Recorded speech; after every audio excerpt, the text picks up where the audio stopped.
As a mom, I know that estate planning is not something that most parents want to think about. My kids are 7 and 9 years old, and I never want to think about not being there for them. But as a parent, I know that it is my responsibility to make sure that if something were to happen to me, that they are protected. And that is why it is so important that if you are a parent that has a minor child, that means anyone under the age of 18, you need to have legal documents in place. We call these a guardian nomination. A guardian nomination is a document where you give legal authority that if something were to happen to you and the other parent of your child, that you have the ability to say, here is who I would want to be able to raise my children. You are the best parent to raise your kids, but if you couldn't be there, who would you want in that situation? I know that this is hard and it's not something that you want to think about, but it is so important to make sure that your wishes are legally known. Because if something happened and you didn't have a guardian nomination in place, you would have a judge making a decision without having any knowledge about what your wishes are, your family situation, and who would be petitioning the court for guardianship. This is your opportunity to have a voice. And without it, the court has no idea who you would want to be in that role. And it is so important because what if the person that was petitioning the court is someone you would never want to be guardians for your children? When you look at creating guardians for your minor children, there's two areas that we like to look at. We like to look at long-term guardians and short-term guardians. For long-term guardians, you want to choose guardians that share the same parenting style as you. They will provide the best love, education, and support for your children. Again, I know that this is something that you don't want to consider, but without it, a court would have no idea if something actually happened. All you're doing at this point is putting a plan in place so that only if, in a catastrophic event, that what if scenario, you had it legally documented. Another consideration for long-term guardians is what is the relationship that the guardians have with your children? How well do they know them? Where do they live? What are the ages of your children? What are the ages of the guardians?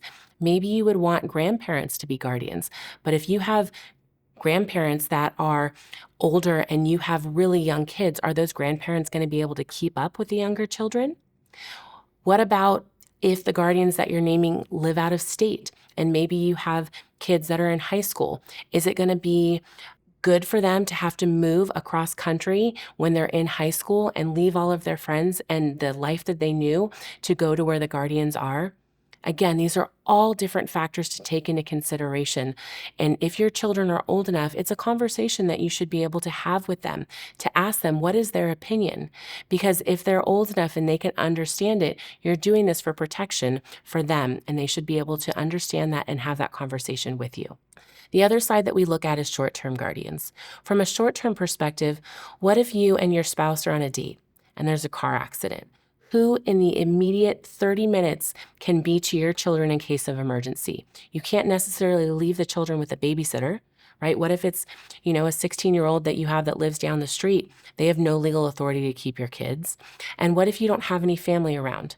By creating a short-term guardian nomination, this allows you the ability to be able to say, in the short term, until family or guardians can get to my children, who within 30 minutes can be able to get to your children to be able to provide them the support that they need during this very difficult time. That is a short-term guardian nomination where you can choose people, and the idea here is to prevent Child Protective Services from coming in, taking the kids out of the home and putting them in foster care until guardians can get to them. This short-term guardian nomination prevents that from happening. When you have minor children, it is also important to make sure that they are cared for in your estate plan. When we look at estate planning for children, we look at creating a trust that makes sure there are specific instructions of how those assets are going to be distributed to your children. Minor children cannot inherit money or property. So under the age of 18, if there is a trust, though, that they can receive it through the trust. And this is absolutely what we would want to do, because otherwise they would receive that money through the court system and get all of it when they turn 18. In some of our trusts, we would structure them so that your minor children could inherit money at maybe 25, 30, 35. That way the assets stay protected over the course of period of their time going into adulthood, where they could receive money for health, education, maintenance, and support at any point throughout their life, but really only getting big lump sums of money at ages that you set. And this is where working with an estate planning attorney is important, because it allows you the ability to say, if something were to happen to me, I don't want them to have all that money. I don't want them to have access to it, because who knows how long it'll actually last, right? And by understanding what your goals are and what you want to accomplish, the estate planning attorney can work with you to create that plan in your trust. When you're looking at doing estate planning and you have minor children, it is so important to really get into the details of how your kids are going to be cared for, whether it's how they're going to receive money or how they're going to be cared for from a guardianship perspective. These are all aspects that need to be carefully considered with an estate planning attorney.